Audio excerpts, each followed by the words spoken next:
الحمد لله الذي تفرد بالدوام والبقاء وكتب على أهل هذه الدنيا الفناء وجعلها دار امتحان وابتلاء وجعل القبور بعدها لأهل الإيمان خير فناء أحمده سبحانه وهو أهل الحمد والثناء وأشكره في السراء والضراء وشدة الرخاء أشهد أن لا إله إلا الله وحده لا شريك له ذو العظمة والجلال والكبرياء المنزه عن الأنداد والشركاء وأشهد أن محمدا عبد الله ورسوله سيد الأصفياء وخاتم الأنبياء صلى الله وسلم وبارك عليه وعلى آله الأتقياء وأصحابه الأوفياء والتابعين ومن تبعهم بإحسان ما دامت الأرض والسماء. Ma'asyiral muslimin rahimani wa rahimakumullah.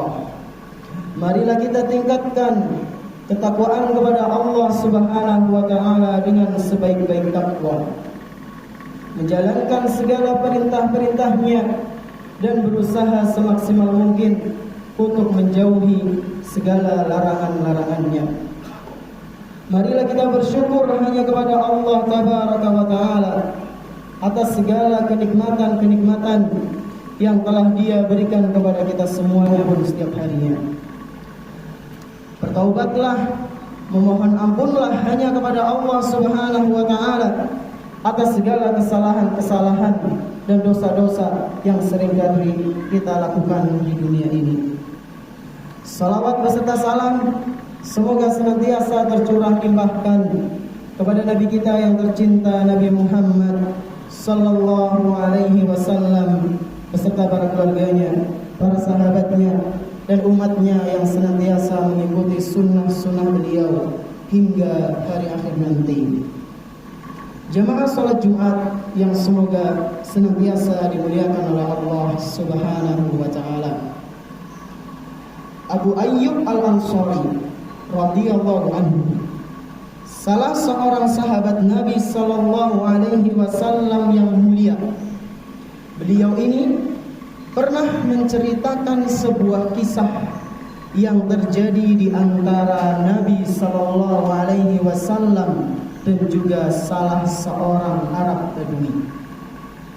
Suatu hari ketika Nabi sallallahu alaihi wasallam sedang dalam sebuah perjalanan, tiba-tiba datang salah seorang Arab Badui mencegah beliau sallallahu alaihi wasallam di tengah-tengah perjalanan seraya mengatakan, "Ya Muhammad, wahai Muhammad, akhbirni bima yuqarribuni minal jannah wa ma yubaiduni minan nar." Wahai Muhammad, kabarkanlah kepadaku tentang amalan-amalan yang bisa mendekatkanku kepada surga dan bisa menjauhkanku dari siksa api neraka. Ketika Nabi Muhammad SAW dicegat oleh Arab Badui tersebut dan beliau mendengar permintaan dari si Arab Badui tersebut, fakaffan Nabiyyu sallallahu alaihi wasallam summa nadhara fi ashabihi. Beliau langsung menghentikan perjalanannya sejenak, lalu beliau melihat kepada para sahabatnya yang pada saat itu ikut bersafar dengan beliau. Summa qala, lalu Nabi sallallahu alaihi wasallam bersabda kepada para sahabatnya, laqad wufiqa aw laqad hudiya. Wahai sahabat-sahabatku, lihatlah orang ini, sungguh dia telah mendapatkan taufik dari Allah. Sungguh orang tersebut telah mendapatkan petunjuk dari Allah Subhanahu wa taala. Lalu Nabi sallallahu alaihi wasallam bertanya kepada orang Arab Badui tersebut, "Kaifa qulta?" Apa yang tadi kamu minta? Lalu orang Arab Badui tersebut mengulangi pertanyaannya tadi, yaitu sebuah amalan yang bisa mendekatkanku ke surga dan bisa menjauhiku, yang bisa menjauhkanku dari siksa api neraka. Maka beliau sallallahu alaihi wasallam menjawab, "Ta'budullaha la tusyriku bihi syai'an wa tuqimus salata wa tu'tiz zakata wa tasilur rahimah." Ada 4 amalan yang disampaikan oleh Nabi sallallahu alaihi wasallam. Yang pertama adalah beribadah hanya kepada Allah Subhanahu wa taala. Janganlah engkau mempersekutukannya dengan satu apapun. Kemudian yang kedua, tunaikanlah salat. Yang ketiga, tunaikanlah zakat. Dan yang keempat, jagalah tali silaturahim. Hadis sahih riwayat Imam Muslim. Inilah sebuah permintaan yang berkelas yang disodorkan oleh salah seorang Arab Badui kepada Rasulullah sallallahu alaihi wasallam, yaitu sebuah amalan yang bisa memudahkan seseorang masuk ke dalam surga dan terlindung dari siksa api neraka. Jamaah rahimani wa rahimakumullah. Amalan pertama yang disebutkan dalam hadis di atas tadi, yaitu mentauhidkan Allah Subhanahu wa taala. Sudah menjadi hal yang ma'ruf bahwa orang yang beribadah hanya kepada Allah, orang yang mengesahkan Allah Subhanahu wa taala dan tidak mempersekutukannya dengan satu apapun, dia pasti masuk ke dalam surga. Selain itu, dia juga akan dijaga oleh Allah Subhanahu wa taala di dunia dan juga di akhirat. Allah Subhanahu wa taala berfirman, "Alladzina amanu wa lam yalbisu imanahum bidzulmin ulaika lahumul amnu wa hum muhtadun." Orang-orang yang beriman kepada Allah dan mereka tidak mencampur adukkan keimanan mereka dengan kesyirikan, niscaya mereka akan mendapatkan keamanan di akhirat dan juga di dunia. Keamanan di akhirat berupa dijauhkannya dari siksa api neraka, dan keamanan di dunia dia akan dijaga dari orang-orang yang zalim. Ulaika lahumul amnu wa hum muhtadun. Mereka akan mendapatkan keamanan dan mereka inilah orang-orang yang mendapatkan petunjuk. Al-Quran surat Al-An'am ayat ke-82. Amalan kedua yang disebutkan dalam hadis di atas adalah mendirikan salat. Salat adalah tiangnya agama Islam. Apabila salat seorang hamba itu baik, niscaya amalan yang lain juga akan baik.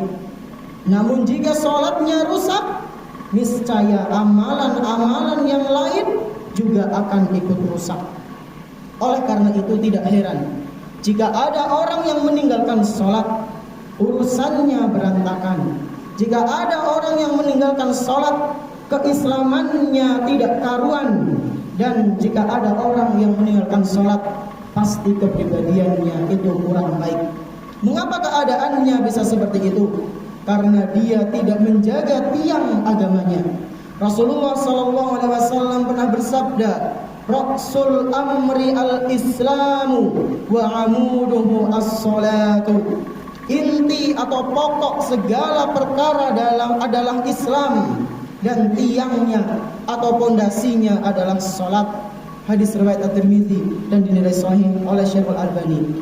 Oleh karena itu, marilah kita jaga salat kita, jangan sampai menyia-nyiakannya. Dengan begitu, Allah pasti akan memperbagus amalan kita dan memudahkan kita masuk ke dalam surganya.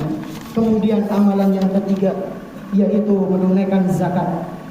Orang-orang yang menunaikan zakat, dia akan dimudahkan masuk ke dalam surga dan dijauhkan dari api neraka. Adapun orang-orang yang enggan menunaikan zakat, kelak di hari kiamat hartanya akan berubah menjadi ular yang besar, lalu makan orang-orang yang tidak mau menunaikan zakat. Dari Abu Hurairah radhiyallahu anhu, Rasulullah sallallahu alaihi wasallam pernah bersabda, "Man atahu Allahu malan falam yuaddi zakatah." Barang siapa yang dikaruniai oleh Allah harta yang banyak, namun dia tidak menunaikan zakatnya, musilalahu maluhu yaumal qiyamati syuja'an aqra'a lahu zabibatani yutawwaquhu yaumal qiyamah. Kelak niscaya Allah akan merubah hartanya di hari kiamat nanti menjadi ular jantan besar yang bertanduk dua dan memiliki dua taring. Lalu ular tersebut diperintahkan oleh Allah Subhanahu wa taala untuk melilit orang yang tidak mau menunaikan zakat nanti di hari kiamat.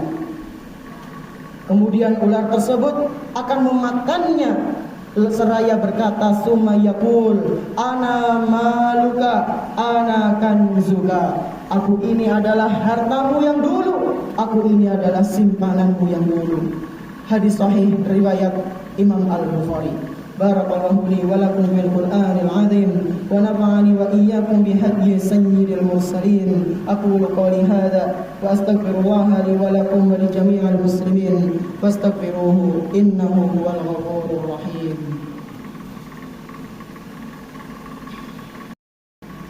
Alhamdulillah wassalatu wassalamu ala Rasulillah wa ala alihi wa sahbihi wa man tabi'ahum bi ihsanin ila yaumil qiyamah. Asyhadu an la ilaha illallah wahdahu la syarika lah wa asyhadu anna Muhammadan abduhu wa rasuluhu la nabiyya ba'dah. Jemaah sekalian yang semoga senantiasa dimuliakan oleh Allah Subhanahu wa taala. Amalan keempat yang disebutkan di hadis tadi yang bisa mendekatkan seorang hamba ke surga dan menjauhkannya dari siksa api neraka adalah menjaga tali silaturahim. Mengenai amalan yang keempat ini, betapa banyak manusia yang lalai darinya. Padahal silaturahim memiliki banyak sekali manfaat bagi orang yang menjaganya, bagi orang yang mengamalkannya. Selain bisa mempererat hubungan keluarga, memperluas rezeki dan memanjangkan umur, silaturahim juga bisa mendatangkan kasih sayang Allah Subhanahu wa taala serta balasan kebaikan yang akan didapatkan di dunia dan juga di akhirat bagi mereka orang-orang yang menjaga tali silaturahim. Dalam sebuah hadis qudsi, Allah Subhanahu wa taala berfirman, "Man wasalaha wasaltuhu wa man qata'aha batattuhu." Barang siapa yang menyambung tali silaturahim, menjaga tali silaturahim, niscaya aku, kata Allah, akan menyambungnya, yaitu Allah akan membalasnya dengan kebaikan. Namun barang siapa yang memutusnya, niscaya aku, kata Allah Subhanahu wa taala, akan memutusnya, yaitu membalasnya dengan azab. Hadis riwayat Abu Dawud dinilai sahih oleh Syekh Al-Albani. Jamaah rahimani wa rahimakumullah. Inilah 4 amalan yang bisa mendekatkan seorang hamba ke surga dan bisa menjauhkan seseorang dari siksa api neraka yang Rasulullah sallallahu alaihi wasallam kabarkan dalam hadisnya. Semoga kita bisa mengamalkan keempat amalan tersebut, istiqomah di atasnya dan dimasukkan ke dalam surganya Allah Subhanahu wa taala. Allahumma amin. Hada wa sallu wa sallimu rahimakumullah ala khairil wara ar-rasulul mujtaba an-nabiyyul mustafa kama amarakum bidzalika rabbukum jalla wa ala. Faqala Allah Subhanahu wa ta'ala, inna Allaha wa malaikatahu yusalluna 'alan nabi ya ayyuhalladzina amanu sallu 'alaihi wa sallimu taslima. Allahumma salli 'ala Muhammad wa 'ala ali Muhammad kama sallaita 'ala Ibrahim wa 'ala ali Ibrahim innaka Hamidum Majid. Allahumma barik 'ala Muhammad wa 'ala ali Muhammad kama barakta 'ala Ibrahim wa 'ala ali Ibrahim innaka Hamidum Majid. اللهم أعز الإسلام والمسلمين وأذل الشرك والمشركين ودمر أعداء الملة والدين يا رب العالمين. اللهم اغفر لنا ولوالدينا وارحمهما كما ربيانا صغارا. ربنا ظلمنا أنفسنا وإن لم تغفر لنا وترحمنا لنكونن من الخاسرين. ربنا لا تزغ قلوبنا بعد إذ هديتنا وهب لنا من لدنك رحمة إنك أنت الوهاب.